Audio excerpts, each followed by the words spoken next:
Dear students, তোমরা ইতিমধ্যে সকলেই জানো যে ডব্লিউবিসিএস এর প্রিলিমসের যে এক্সাম হবে 14ই জুন বলা হচ্ছে, সেটা নিয়ে এখনও যদিও একটু আলোচনার ব্যাপার আছে, কারণ এখনও সঠিক আমরা বুঝতে পারছি না যতক্ষণ না অফিসিয়ালি কোনো আপডেট আসছে।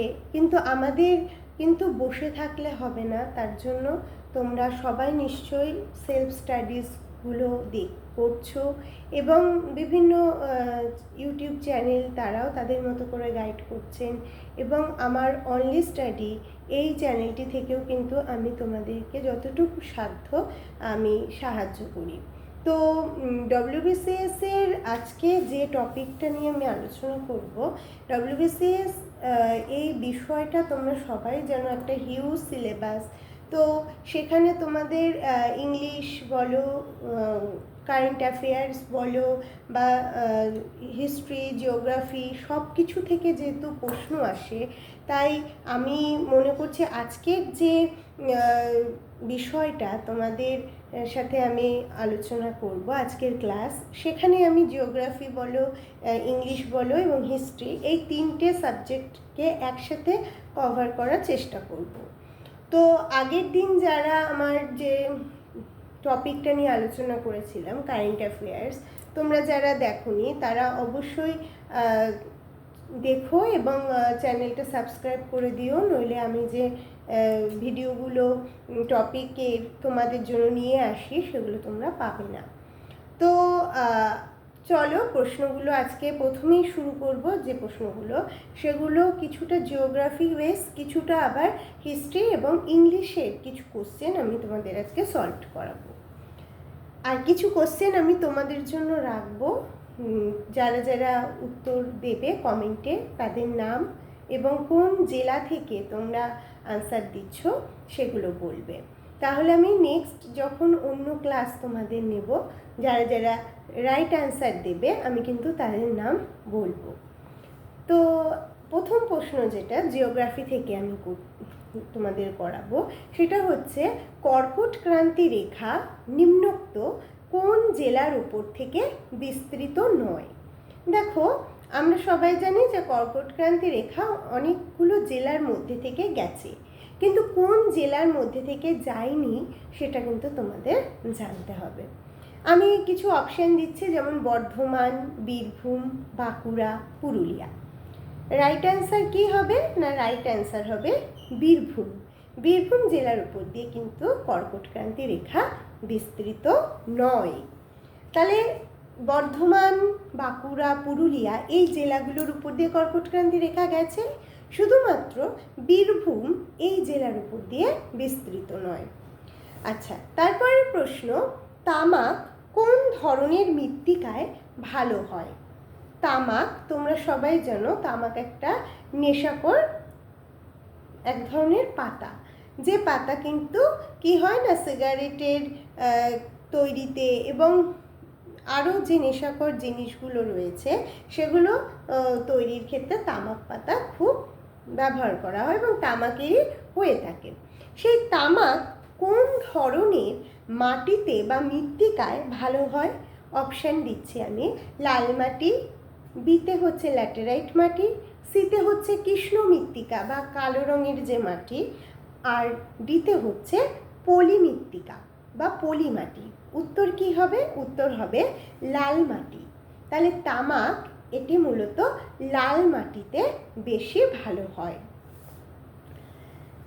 তারপরের প্রশ্ন, এটা হচ্ছে মূলত এই যে বিভিন্ন সেন্সাস, যে জনসংখ্যা, সেই সেন্সাস থেকে একটা প্রশ্ন, যে জনসংখ্যার বিচারে পশ্চিমবঙ্গের কোন জেলার জনসংখ্যা সবচেয়ে কম? দেখো, আমরা জানি যে পশ্চিমবঙ্গের অনেক জেলাই রয়েছে যেখানে কিন্তু জনসংখ্যা অনেক বেশি, কিন্তু এখানে প্রশ্নটা বলা হচ্ছে যে পশ্চিমবঙ্গের কোন জেলার জনসংখ্যা সবচেয়ে কম। আমি অপশান দিচ্ছি, উত্তর দিনাজপুর, দক্ষিণ দিনাজপুর, বাঁকুড়া এবং বীরভূম। উত্তর কি হবে না? উত্তর হবে উত্তর দিনাজপুর। তাহলে জনসংখ্যার বিচারে পশ্চিমবঙ্গের উত্তর দিনাজপুর জেলার জনসংখ্যা সবচেয়ে কম। তারপরের প্রশ্ন হচ্ছে উকাই প্রকল্প কোন নদীর উপর অবস্থিত? উকাই প্রকল্প কোন নদীর উপর অবস্থিত? আমি অপশান দিচ্ছি, নর্মদা, বিতে তাপ্তি, সিতে যমুনা আর ডিতে হচ্ছে কৃষ্ণা। উত্তর কি হবে? না, উত্তর হবে কিন্তু কৃষ্ণা নদী। তাহলে উকাই প্রকল্প কোন নদীর তীরে অবস্থিত? আচ্ছা, কৃষ্ণা কারা কারা আমার সঙ্গে বললে? আমি কিন্তু কৃষ্ণা বললাম, কিন্তু কৃষ্ণা কি সঠিক তোমাদের মনে হয়? তাহলে যদি মনে হয় কৃষ্ণা সঠিক নয়, তাহলে সঠিকটা কি হবে? সঠিকটি হবে এটাই, তাপ্তি নদী। তাহলে উকাই প্রকল্প কোন নদীর উপর অবস্থিত? তাপ্তি নদী।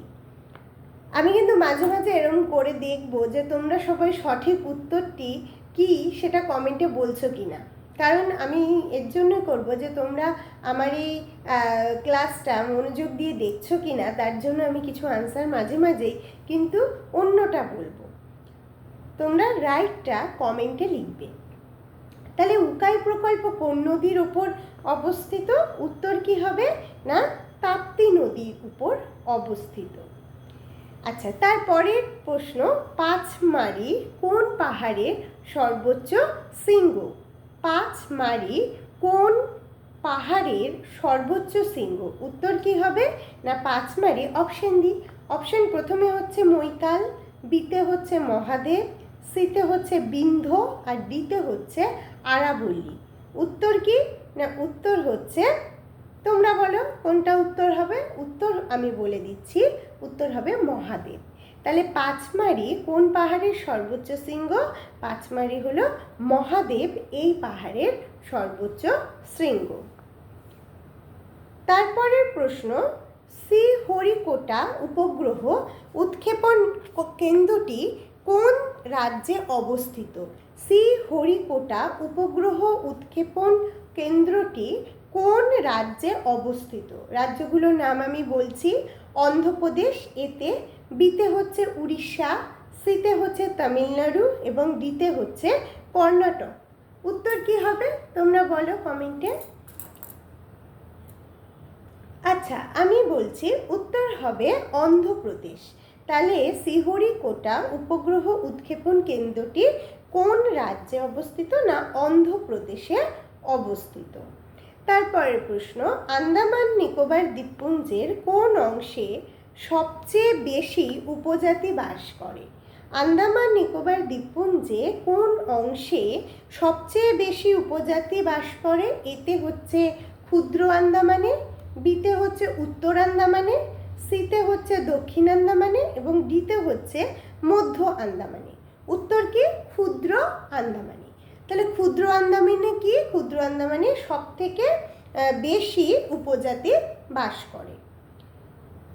তারপরে প্রশ্ন, গোল্ডেন রিভলিউশন, গোল্ডেন রিভলিউশন যেটাকে আমরা বলে থাকি কি সোনালী বিপ্লব, গোল্ডেন রিভলিউশন কিসের সঙ্গে সম্পর্কযুক্ত? গোল্ডেন রিভলিউশন কিসের সাথে সম্পর্কযুক্ত? আমি অপশন দিচ্ছি, এতে সার, বিতে আলু, সিতে ফল চাষ এবং ডিতে মশলা। তোমরা কমেন্টে আমাকে জানাও যে এটা তোমাদের জন্য রাখলাম যে কোন বা কিসের সঙ্গে এই গোল্ডেন রিভলিউশন বিষয়টি যুক্ত বা সম্পর্কিত। আবার আমি অপশনগুলো বলছি, এতে সার, বিতে আলু, সিতে হচ্ছে ফল চাষ এবং ডিতে মশলা। আচ্ছা, তারপরের প্রশ্ন, হিমালয়ের কোন শৃঙ্গটি ব্ল্যাক মাউন্টেন নামে পরিচিত? হিমালয়ের কোন শৃঙ্গটি ব্ল্যাক মাউন্টেন নামে পরিচিত? উত্তর আমি তো বলবই, তার আগে কমেন্টে তোমরা জানাও যে কোন শৃঙ্গটি ব্ল্যাক মাউন্টেন নামে পরিচিত হিমালয়ে। আমি অপশান বলছি, কামেট, বিতে হচ্ছে অন্নপূর্ণা, সিতে হচ্ছে মাকালু আর ডিতে হচ্ছে কাঞ্চনজঙ্ঘা। উত্তর কি? না, উত্তর হবে কামেট। তাহলে হিমালয়ের কামেট শৃঙ্গটি ব্ল্যাক মাউন্টেন নামে পরিচিত। আচ্ছা, তারপরের প্রশ্ন, আমি কি আবার একটু তোমাদের সাথে মজা করব? উত্তর একটা ফলস বলবো, তারপর তোমরা উত্তরে কমেন্ট ঠিক বলবে। না, চলো একটা করেছি, আবার করব হয়তো কখনো। তারপরের প্রশ্ন, চলো, পশ্চিমবঙ্গের কোন জেলায় এনডি পোকার চাষ হয়? পশ্চিমবঙ্গের কোন জেলায় এনডি পোকার চাষ হয়? এতে হচ্ছে নদিয়া, বিতে কোচবিহার, সিতে মালদহ, আর ডিতে মুর্শিদাবাদ। উত্তর কি হবে? না, উত্তর হবে কিন্তু বি, অর্থাৎ কোচবিহার। তাহলে পশ্চিমবঙ্গের কোন জেলায় এনডি পোকার চাষ হয়? না, পশ্চিমবঙ্গের এনডি পোকার চাষ হয় মূলত কোচবিহার এই জেলায়।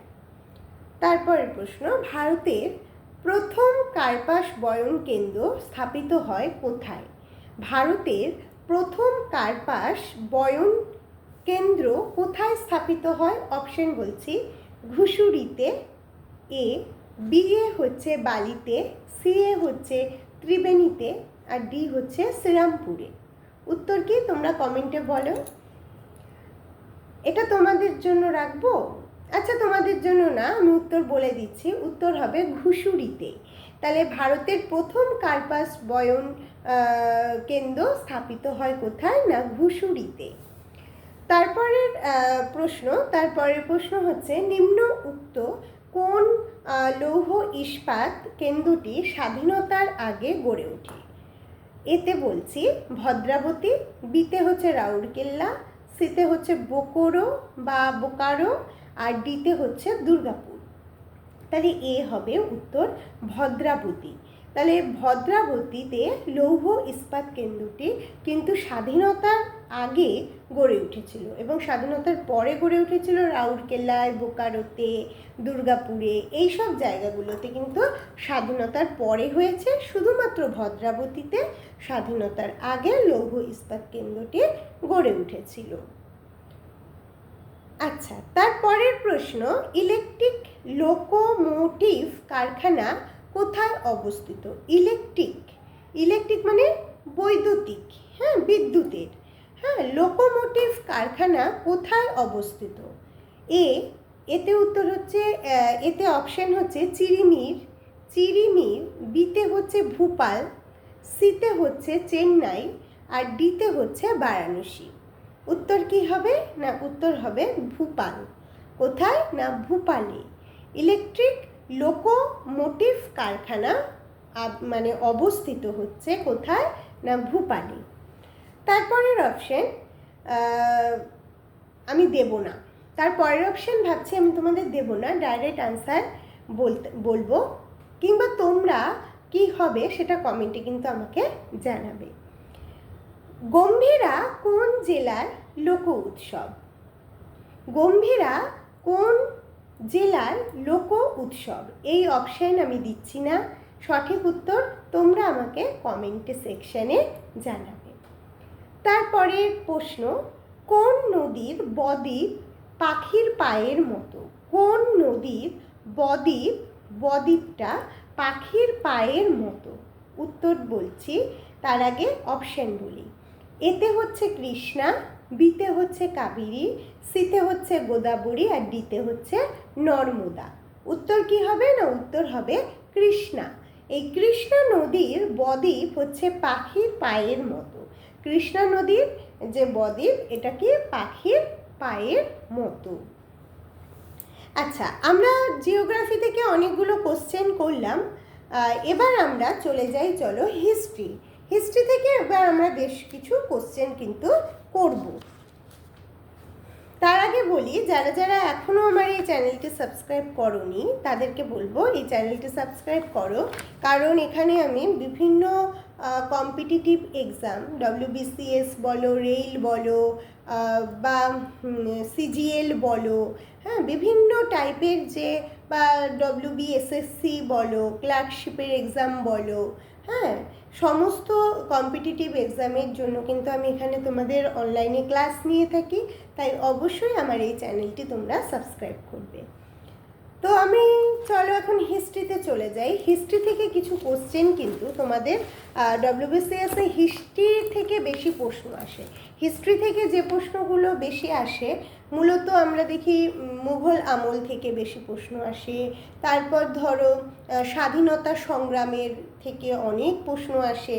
তো আজকে আমরা মূলত সব মিক্সড করে আমি করাবো, কারণ কোথা থেকে কোন প্রশ্ন আসবে আমরা সেটা কেউই জানি না। তাই আমি তোমাদের এমনভাবে করাবো যাতে তোমরা এক্সাম হলে কখনো নার্ভাস ফিল না করো। তো চলো, হিস্ট্রির প্রথম প্রশ্ন হবে যে ইবাদতখানা কি? ইবাদতখানা কি? অপশান: এতে হচ্ছে গ্রন্থ, বিতে হচ্ছে নতুন ধর্ম, সিতে হলো ধর্মীয় আলোচনার জন্য নির্মিত ঘর, আর ডিতে হচ্ছে সৌধ। উত্তর কি? না, উত্তর হলো ধর্মীয় আলোচনার জন্য নির্মিত ঘর হচ্ছে ইবাদতখানা। তারপরে প্রশ্ন: নাদির শাহ কবে ভারত আক্রমণ করেছিলেন? নাদির শাহ কবে ভারত আক্রমণ করেছিলেন? এতে 1738 খ্রিস্টাব্দে, বিতে 1739 খ্রিস্টাব্দে, সিতে 1740 খ্রিস্টাব্দে এবং ডিতে 1741 খ্রিস্টাব্দে। উত্তর কি? না, 1739 খ্রিস্টাব্দে। তাহলে নাদির শাহ কবে ভারত তিনি আক্রমণ করেন? 1739 খ্রিস্টাব্দে। তারপরের প্রশ্ন: ইবন বতুতাকে কোন পদে নিয়োগ করেছিলেন মোহাম্মদ বিন তুঘলক? ইবন বতুতাকে কোন পদে নিয়োগ করেছিলেন মোহাম্মদ বিন তুঘলক? এ ধর্ম সংক্রান্ত বিষয়ে সুলতানের প্রধান পরামর্শদাতা হিসেবে, বিতে মুস্তাফি মুমালিক হিসেবে, অর্থাৎ রাজকোষের যে হিসাব রক্ষক তাকে বলা হয় মুস্তাফি মুমালিক এই পদে, নাকি সিতে দিল্লির প্রধান কাজী হিসেবে, নাকি ডিতে প্রধান সেনাপতি? উত্তর কি হবে? উত্তর হলো দিল্লির প্রধান কাজী। তাহলে ইবন বতুতাকে মোহাম্মদ বিন তুঘলক তিনি মূলত দিল্লির প্রধান কাজী হিসেবে কিন্তু নিয়োগ করেছিলেন। তো চলো পরের প্রশ্ন। পরের প্রশ্নটা আমি ভাবছি তোমাদের জন্য রাখবো, তোমরা আমাকে অপশানে জানাবে এই পরের প্রশ্নের উত্তরটা। তো পরের প্রশ্নটি হলো যে তেমুজিন কার প্রকৃত নাম? তেমুজিন কার প্রকৃত নাম? অপশান দিচ্ছি: এতে তৈমুর লং, বিতে চেঙ্গিস খা, সিতে হচ্ছে বলবন, আর ডিতে হচ্ছে আলাউদ্দিন খলজি। আবার অপশানগুলো বলছি: এতে তৈমুর লং, বিতে চেঙ্গিস খা, সিতে হচ্ছে বলবন, আর ডিতে হচ্ছে আলাউদ্দিন খলজি। সঠিক উত্তরটা তোমরা আমাকে কমেন্ট সেকশনে লিখে তোমাদের নাম এবং ডিস্ট্রিক্টের নাম অবশ্যই লিখবে। তারপরের প্রশ্ন: আগ্রা নগরটি নির্মাণ করেন কে? আগ্রা নগরটি কে নির্মাণ করেছিলেন? আগ্রা নগরটি কে নির্মাণ করেছিলেন? এটাও কিন্তু পরীক্ষায় আসে এইরকম টাইপের প্রশ্নগুলো। তো তাই আমি তোমাদের জন্য বেছে বেছে আজকে টপিকগুলো নিয়ে এসেছি। তো আগ্রা নগরটি কে নির্মাণ করেছিলেন? এতে হচ্ছে সিকন্দর লোদি, বিতে হচ্ছে আলাউদ্দিন খলজি, সিতে হচ্ছে বলবন, আর ডিতে হচ্ছে ইলতুৎমিশ।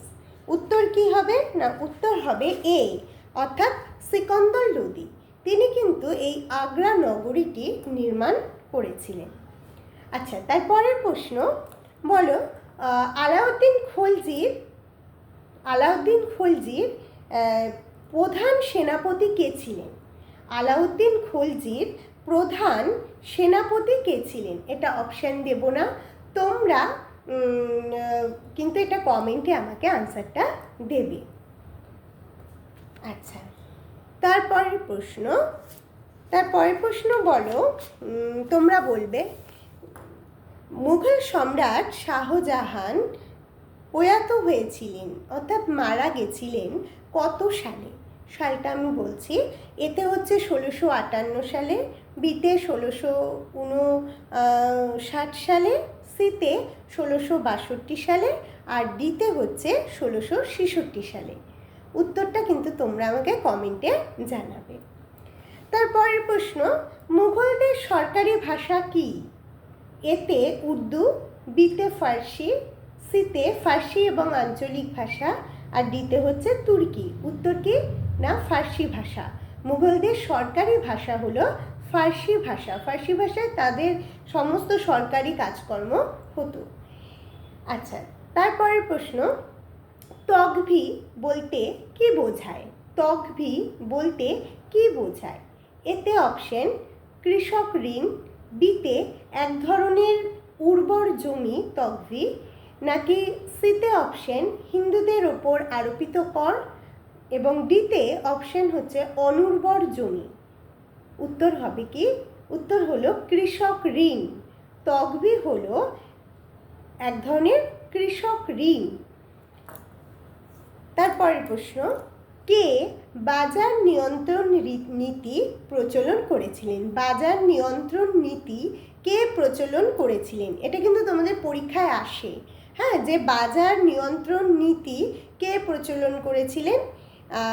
উত্তর হবে আলাউদ্দিন খলজি। অপশন আমি বলছি, অপশনগুলো কি কি থাকতে পারে। হয়তো থাকতে পারে এতে ফিরোজ শাহ তুগলক, বিতে দিল মোহাম্মদ বিন তুগলক, সিতে দিল আলাউদ্দিন খলজি, আর ডিতে দিল সিকন্দর লোদি।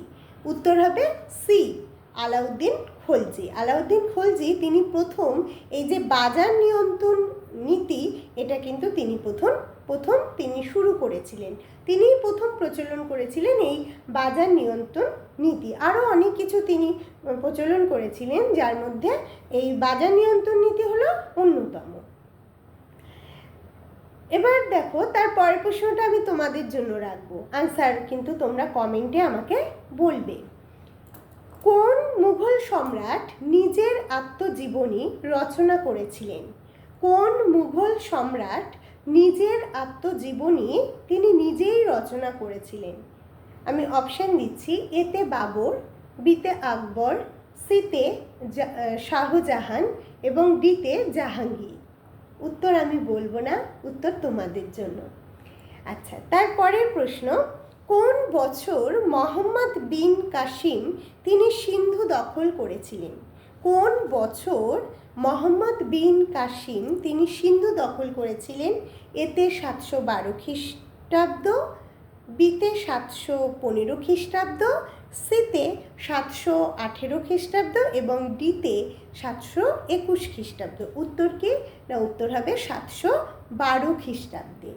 তাহলে কোন বছর মোহাম্মদ বিন কাসিম সিন্ধু দখল করেছিলেন? 712 খ্রিস্টাব্দে। তারপর প্রশ্ন, দাম কি? দাম কি? অপশন বলছি, শেরশাহ প্রবর্তিত তাম্রমুদ্রা, বিতে হচ্ছে আকবর প্রবর্তিত তাম্রমুদ্রা, নাকি সিতে শাহজাহান প্রবর্তিত তাম্রমুদ্রা এবং ডিতে ঔরঙ্গজেব প্রবর্তিত তাম্রমুদ্রা। এখানে একটা কথা বলে রাখি, অনেক সময় পরীক্ষায় কিন্তু এরমও দিতে পারে যে দাম কি ধরনের মুদ্রা। দেখো, তোমরা খেয়াল করো এই পয়েন্টটায়, এই কোশ্চেনের যে প্রত্যেকটার অপশানেই কিন্তু আমি বলে দিচ্ছি যে তাম্রমুদ্রা কমন, তাই না? তাহলে তোমাদের যদি প্রশ্ন কখনো এরম আসে, WBCS-এ তোমরা জানো অনেক খুঁটিয়ে কোশ্চেন আসে, এরম দিতে পারে যে দাম কি ধরনের মুদ্রা, তখন কিন্তু তোমরা অবশ্যই কিন্তু তাম্রমুদ্রা এই অপশনটা কিন্তু রাইট দেবে। ওখানে অনেক মুদ্রা দিতে পারে, রৌপ্য মুদ্রা দিতে পারে, স্বর্ণ মুদ্রা দিতে পারে, কিংবা আরও অন্য কোনো কিছু দিয়ে বা নান অপশান দিয়ে তারপর হয়তো তাম্র মুদ্রা দিল। তাহলে সেখানে আনসারটা রাইট কোনটা হবে? না তাম্র মুদ্রা। তাহলে এখানে আমি কিন্তু প্রত্যেকটা শাসকের নাম বলে দিচ্ছি, তাই না? তাহলে আনসার কি হবে? শেরশাহ প্রবর্তিত তাম্র মুদ্রা। তাহলে দাম কি? না শেরশাহ প্রবর্তিত তাম্র মুদ্রা। আজকের ক্লাসটা তোমাদের একটু বড় হবে, কারণ আমি এখানে 3টে সাবজেক্টকে একসাথে কম্বাইন্ড হিসেবে করে তোমাদের ক্লাসটা নিচ্ছি, তার জন্য কিন্তু ভিডিওটা একটু বড় হবে, তোমরা ধৈর্য সহকারে দেখো। তারপরের প্রশ্ন, যে টোডরমল কে ছিলেন? টোডরমল কে ছিলেন?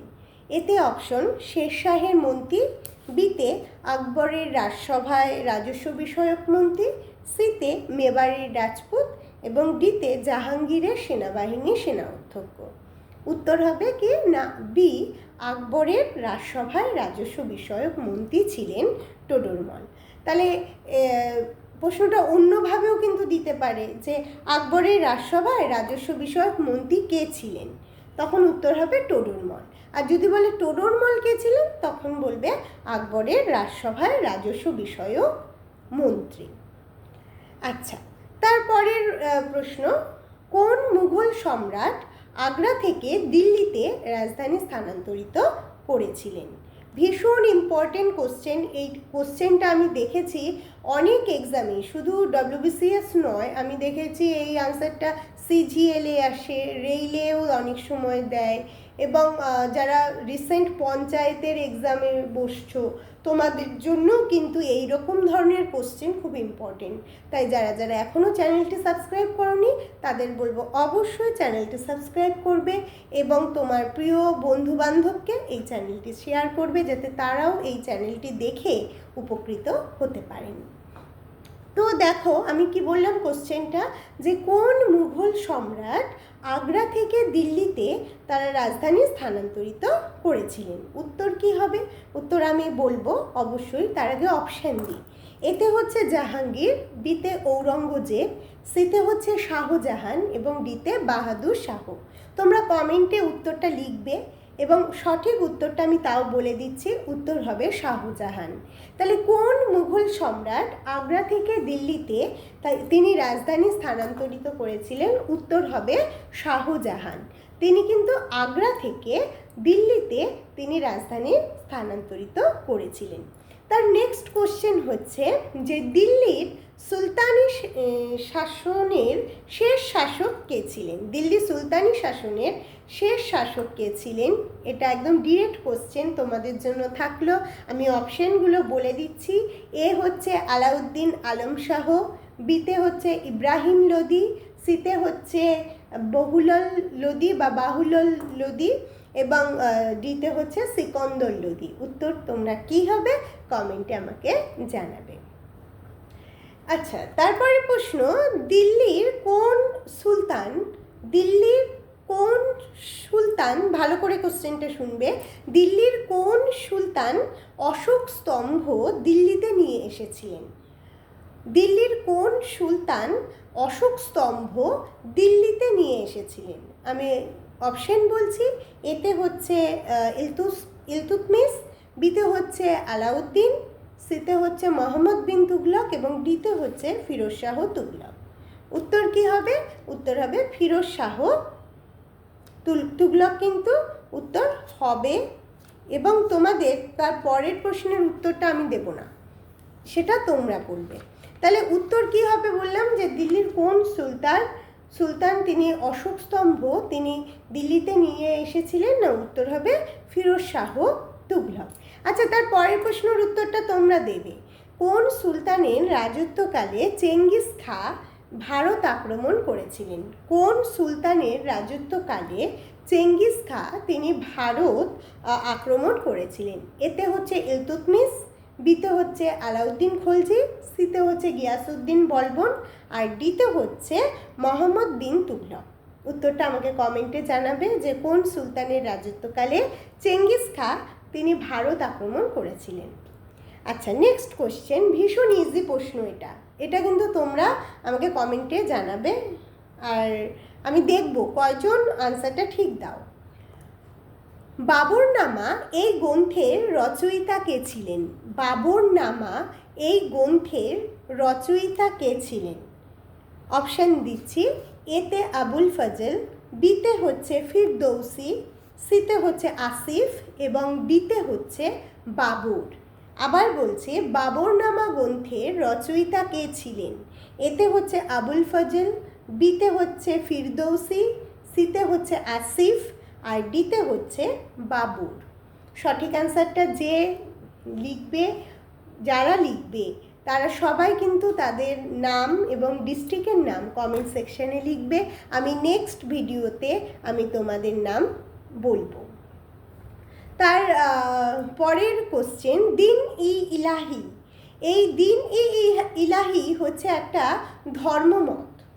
একটা এই ধর্মমত কে প্রবর্তন করেছিলেন? দিন-ই ইলাহি এই ধর্ম বা একটা কি বলবো আদর্শ বলা যায়, এটা কে প্রবর্তন করেছিলেন? এতে হচ্ছে আকবর, বিতে হচ্ছে ফিরোজ শাহ তুগলক, সিতে হচ্ছে ঔরঙ্গজেব এবং ডিতে হচ্ছে কবির। সঠিক অ্যান্সার কি হবে? সঠিক অ্যান্সার হচ্ছে আকবর। আকবর তিনি কিন্তু তার এই দিন ই ইলাহি ধর্মমত তিনি প্রবর্তন করেছিলেন। তোমরা সবাই জানো যে আকবরের এই দিন-ই ইলাহি এই ধর্মমতটা কিন্তু অনেকটা বুদ্ধের যে বুদ্ধিস্ট যে দর্শন তার সাথে অনেক সাদৃশ্য রয়েছে। এবং দিন-ই ইলাহি শুধু ভারতবর্ষই নয়, ভারতবর্ষের বাইরেও কিন্তু তিনি তার এই ধর্মমতকে তিনি কী করেছিলেন? ছড়িয়ে দিয়েছিলেন। দেখো তার পরের প্রশ্ন, আমি হিস্ট্রি আর বেশি লং করব না, কারণ তাহলে ইংলিশটা করা কিন্তু অসুবিধা হয়ে যাবে। আর দুটো কোশ্চেন আমি হিস্ট্রি থেকে তোমাদের করাবো। তো হ্যাঁ চলো, দুটো কোশ্চেনই করাবো। সেটা হচ্ছে যে ঔরঙ্গজেব তিনি কি চালু করেছিলেন? ঔরঙ্গজেব তিনি কি চালু করেছিলেন? অপশানটা আমি ভাবছি দেব না, অপশানটা তোমরা নিজেরা লিখবে। কি বলতে অনেক কিছুই বোঝাবে। তো ঔরঙ্গজেব কি কি করেছিলেন সেগুলো কিন্তু কমেন্টে আমাকে লিখে দেবে। আচ্ছা, আরেকটা প্রশ্ন তোমাদেরকে বলছি, যে প্রশ্নটা কিন্তু WBCS-এ আসে, সেটা হচ্ছে জাহাঙ্গীরকে সমাধিস্থ করা হয়েছিল কোথায়? জাহাঙ্গীরকে কোথায় সমাধিস্থ করা হয়েছিল? এতে আমি বলছি লাহোর, বিতে হচ্ছে দিল্লি, সিতে হচ্ছে আগ্রা এবং ডিতে বলছি নান অফ দিস। উত্তর কি হবে? উত্তর হবে লাহোরে। তাহলে জাহাঙ্গীরকে সমাধিস্থ করা হয়েছিল কোথায়? না লাহোরে। ঠিক আছে, এবার চলো তোমাদের ইংলিশ থেকে আমি আজকে কিছু কোশ্চেন করাবো, যেগুলো আমি দেখেছি বিগত অনেক বছর ধরেই এই কোশ্চেনগুলো কিন্তু WBCS-এ আসে। তো সেই টাইপের কিছু কোশ্চেন আমি আজকে তোমাদের করাবো। তো সেই কোশ্চেনগুলো আমি ভাবছি যে সেই কোশ্চেনগুলো আগে করাবো নাকি তোমাদের অ্যান্টোনিম, সিনোনিম এগুলো আগে করাবো। আচ্ছা, আমি ভাবছি যে তোমাদের আগে কিছু বেসিক কোশ্চেন করাবো WBCS-এরই, যেগুলো হচ্ছে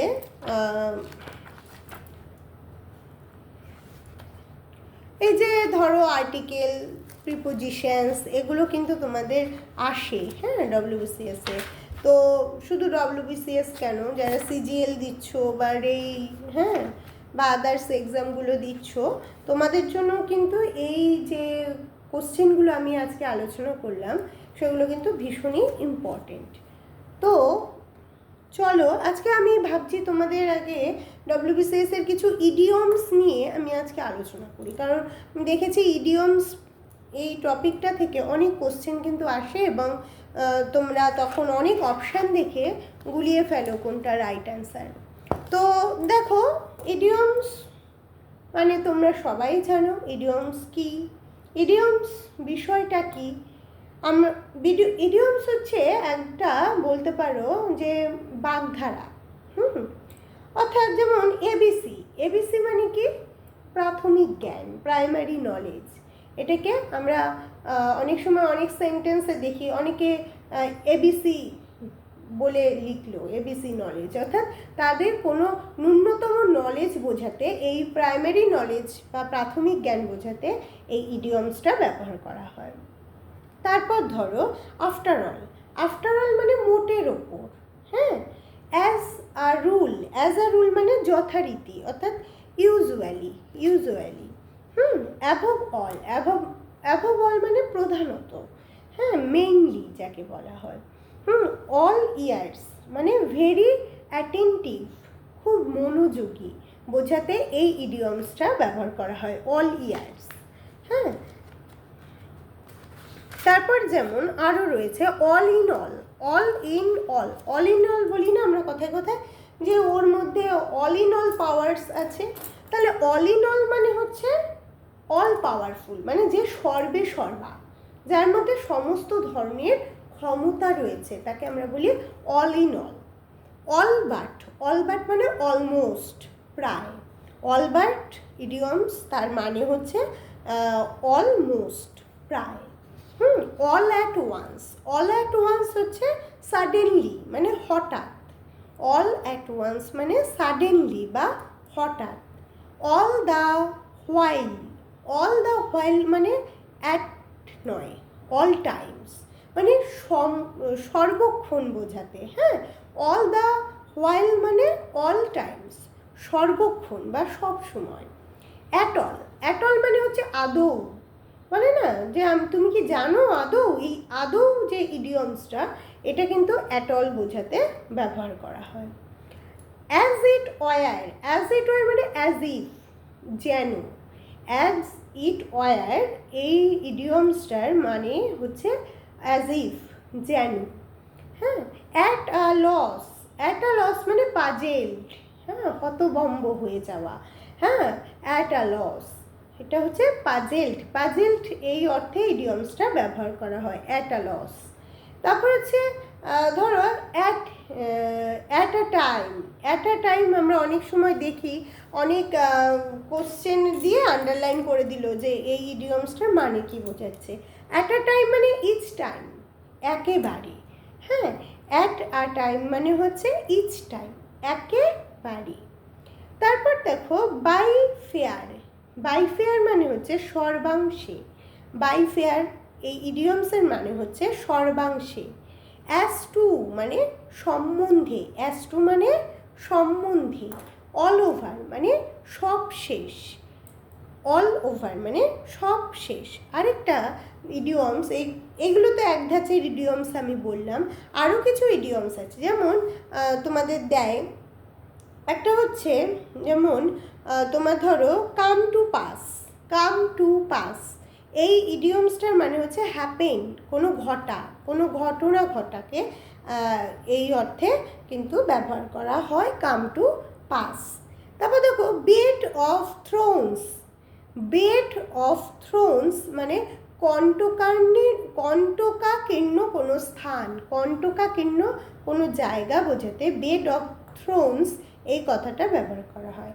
by the by, by the by মানে প্রসঙ্গত, by the by, by the by এই ইডিয়মসটা ব্যবহার করা হয় প্রসঙ্গত অর্থে। হ্যাঁ, bell the cat, bell the cat মানে হচ্ছে বিড়াল ধরা, বেল দ্য ক্যাট এই ইডিয়মসটা। দেখো ইডিয়মস খুব মজার জিনিস। হ্যাঁ, তো এগুলো যদি তোমরা একটা ছন্দে বা লজিক্যালি পড়ো, তাহলে কিন্তু ইডিয়মসগুলো তোমরা আমি মনে করি সবকটার আনসার পারবে। যেমন ডেড লেটার, ডেড লেটার মানে অচল। হ্যাঁ, কোনো অচল জিনিস বোঝাতে আমরা ডেড লেটার কথাটা ব্যবহার করে থাকি। ডার্ক হর্স, ডার্ক হর্স মানে হচ্ছে ইগনোরেট করা, কোনো কিছুকে ইগনোরেন্ট করা মানে অজ্ঞ, কোনো কিছু অজ্ঞ বোঝাতে ডার্ক হর্স ব্যবহার করা হয়। তারপর ধরো বাই টার্নস, বাই টার্নস মানে পর্যায়ক্রমে, বাই টার্নস। হ্যাঁ, তারপর by and by, by and by মানে সুন, শীঘ্রই। হ্যাঁ, বা খুব তাড়াতাড়ি কোনো কিছু বোঝাতে আমরা এই বাই অ্যান্ড বাই এই ইডিয়মসটা ব্যবহার করে থাকি। তারপর দেখো ইডিয়মস আমি মোটামুটি আজকে তোমাদের যেগুলো করালাম, আমি মনে হয় ইম্পর্টেন্ট এগুলো আসবে, আসার মতো। আরও কিছু ইডিয়মস আমি পরে ক্লাসে তোমাদের করাবো। তো আজকে এই পর্যন্তই তোমাদের ক্লাস হলো। নেক্সটে আমি WBCSেরই অন্য কোনো টপিক নিয়ে আলোচনা করতে পারি, কিংবা এই তিনটে সাবজেক্টকে একসঙ্গে আমি কিন্তু আজকের মতো ক্লাস নিতে পারি। তো যারা যারা এখনও আমার এই অনলি স্টাডি ইউটিউব চ্যানেলটি ফলো করোনি, তাদেরকে বলবো অবশ্যই চ্যানেলটি ফলো করো, আর সকলে ভালো করে প্রিপারেশন নাও। তোমাদের এক্সাম কিন্তু আর বেশি দিন বাকি নেই। সকলে ভালো থেকো, সুস্থ থেকো।